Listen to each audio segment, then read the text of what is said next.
Choosing your research topic or supervisor will be key to your success as a postgraduate researcher. The student-supervisor relationship will shape your work for the next few years and beyond.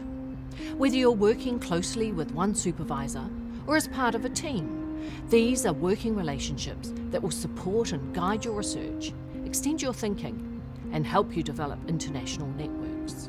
I started out as a geology student, and I really enjoyed studying geology, but while I was working through that, my supervisor then suggested that I really enjoyed my writing and had I considered science journalism. So I jumped from geology to being a science journalist. While I was studying how to do that, we got into the academic study of journalism, and I discovered I really enjoyed that as well. So with my PhD, I guess I wanted to combine those two interests and look at how geology is portrayed in the media. Ian's topic is one of the most unusual PhDs I've supervised because it's part humanities and part sciences, and that involves different supervisory styles and different ways of writing that I have had to come to learn to trust him and to trust the co-supervisor. We're both interested in Ian's best interests, so I from one point of view, Sue from the other, and so far it's been great. Ian has to work quite a lot because he's self-funded. And so we're always balancing that versus him moving forward with his tasks. I've been really lucky with Sue and Kathy. In many ways, they're not just my supervisors, they're like friends, and I think we have a really good working relationship, and we can always have a good laugh about the funnier aspects of our research, and I think that's really important. I think that's the most important part of the supervisor relationship, is that you get on. I do discuss my expectations of the student with them. I do let them know that, for example, I'm not going to chase them around in terms of logistics and administration at the university. They've got to drive that one because they have to learn the ins and outs of their own PhD regarding what the university wants from them. I'm here to help them with the science. I'm here to help them with managing. How do you take something that's gigantic and overwhelming for some people and break it into just the right amount of pieces without losing track of where you're going? And that is really my main job, to make sure that they're still on track, that we've got a schedule that makes sense. I do think it's important that the student takes ownership of the work and puts things in their own words, but it is also my role as supervisor to say, this is not as well expressed as it might be, have you thought of such and such?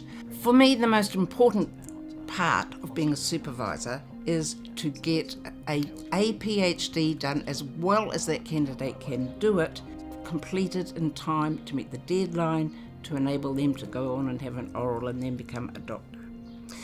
For me, the most pleasurable things are the relationship you establish, so that I have friends now who used to be PhD students, and also seeing new knowledge being created. I find that really exciting. I found the application process quite simple, getting in touch with the various departments and getting allocated a supervisor. I had some back and forths with the media studies lovely Misha Kavka, and we talked about my proposal, and then I was introduced to my supervisors, and we looked for a supervisor to help support in geology. Before I met Ian, I knew absolutely nothing about paleontology. He has made sure that I have a rock in my office, and this is a 22 million year old bivalve that they found on Maiheke, and he has given me a beginner's guide to fossils. Yes. If I was going to give advice, I think I would say that it's really important to be passionate about your topic. I've been described as being a little obsessed with my research, which is probably fair, but I think it's really important. The PhD is a long journey, and if you don't have that kind of engagement with it, then it's going to be difficult. So I think it's really important to have a passion for what you're studying and be really dedicated to it. For a new student coming into a supervisory relationship, my best piece of advice would be keep your supervisor informed.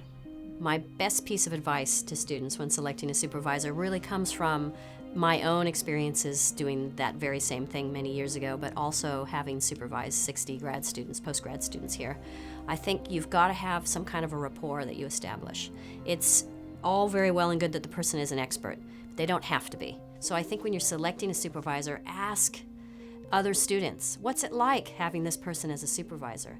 Do you feel like you're getting your needs met? When you get to a crossroads, how do they react? Do they disappear, or do they show up and help you? If they don't know what to do, what do they do? The University of Auckland is recognised as having the greatest depth and breadth of research activity of any university in New Zealand, and it offers a wealth of research opportunities. Before you apply, I encourage you to remain open-minded about the direction you'd like your research to take.